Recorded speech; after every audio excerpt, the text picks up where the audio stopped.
মসজিদে কোনো মানুষ তো আপনার যখন প্রবেশ করে তখন আপনার বাউ পাওটা যদি আপনার আগে ঢুকায় তাহলে নবীজির তরিকার উল্টা হলো, আর উল্টা হওয়ার কারণে ফিরিস্তারা তাদের উপরে এই ব্যক্তির উপরে লানত করে, আল্লাহর নবী অসন্তুষ্ট হন, আল্লাহ অসন্তুষ্ট হয়।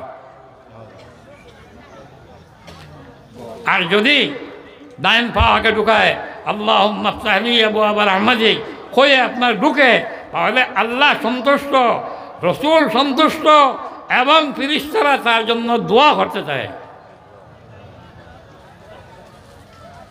ঠিক এইভাবে প্রত্যেকটি বস্তুর মধ্যে আপনি মুসলমান, আপনি পাওয়াটা ফালানোর আগে আগে আপনার চিন্তা করা লাগবো আল্লাহর হুকুম আছে কিনা এই কাজের মধ্যে, এবং হুজুরে পাক সাল্লাল্লাহু আলাইহি ওয়াসাল্লামে কীভাবে এই কাজটা করেছিলেন এবং সাহাবা একরামরে কী শিক্ষা দিয়ে গিয়েছিলেন, এইটা আপনি এবং আমার অনুভব করা লাগবো।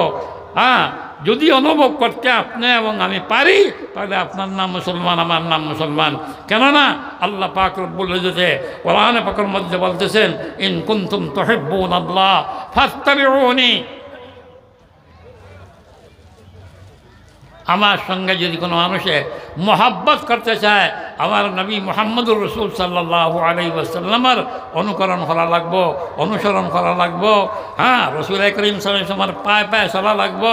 নবীজির আপনার ছাড়িয়া কোনো মানুষ মুসলমান হইতে পারে না। আমি আল্লাহরে মানলাম, নবীকে মানি না, তাহলে সে মুসলমান নয়। বুঝে সে কারণে আমার ভাই, আপনার এবং আমার প্রত্যেকটি বস্তু, এই যে পেশাব করা আপনার এবং আমার আপনার, পেশাব মানুষের না বন্ধ হয়ে যায় যদি, তাহলে মানুষ মারা যায়। পায়খানা বন্ধ হয়ে গেলে মানুষ মারা যায়। এই পেশাবটা করার যাইতে হলে আপনার বাউ ফাও আগে ঢুকানো লাগবো, আর আপনার বসার যে তরিকা আছে তরিকা অনুপাতে বসা লাগবো। আজ মুসলমান আপনার শতকরা এখন পর্যন্ত ৭৫ জন মুসলমানে পূব আর পশ্চিম চিনে না, পূব পশ্চিম চিনে না। কেন? আজও মুসলমানে পশ্চিম দিকে ফিরে পেশাব করে, আজও মুসলমানে সুজা পূব দিকে ফিরে পেশাব করে। আমার ভাই, আল্লাহর ফিরিস্তা হলো লানত এবং গুনাহ কবিরা যদি কোনো মুসলমানে আপনার কিবলার দিকে ফিরে আপনার পেশাব করে। কিবলা, আমাদের কিবলা বাইতুল্লাহ, আমাদের কিবলা বাইতুল্লাহ। এই বাইতুল্লাহ ইজ্জত আর সম্মান যেটা আছে, এই জন্য আপনি সুদা পশ্চিম দিকে ফিরিয়ে আপনার পেশাব পায়খানা করা মুসলমানের জন্য নিষেধ।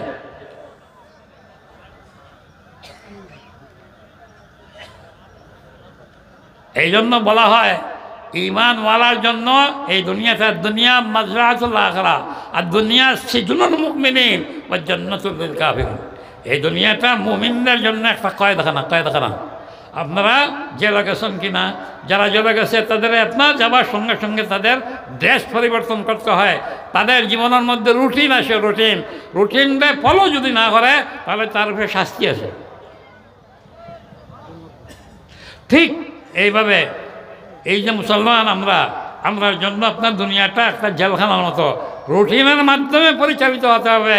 রুটিনবিহীন অবস্থায় যারা আছে ওরা আপনার অমুসলমান, ওরা আল্লাহকে মানে না, আল্লাহ নবীকে মানে না, ওরা লোকে তার মনে যা চায় তাই করে।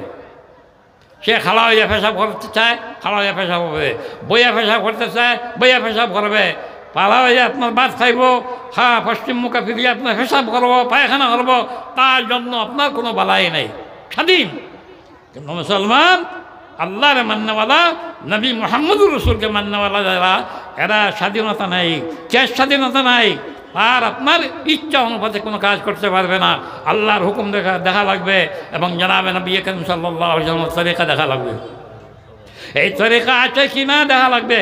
সে কারণে আমি বলছি, মানুষ জন্মের পরেই তার আপনার বাচ্চাটারে আপনি কী করবেন, জানাব নবী করিম সাল্লাল্লাহু আলাইহি ওয়াসাল্লামের সুন্নাত যেটা আছে এটা আদায় করবেন।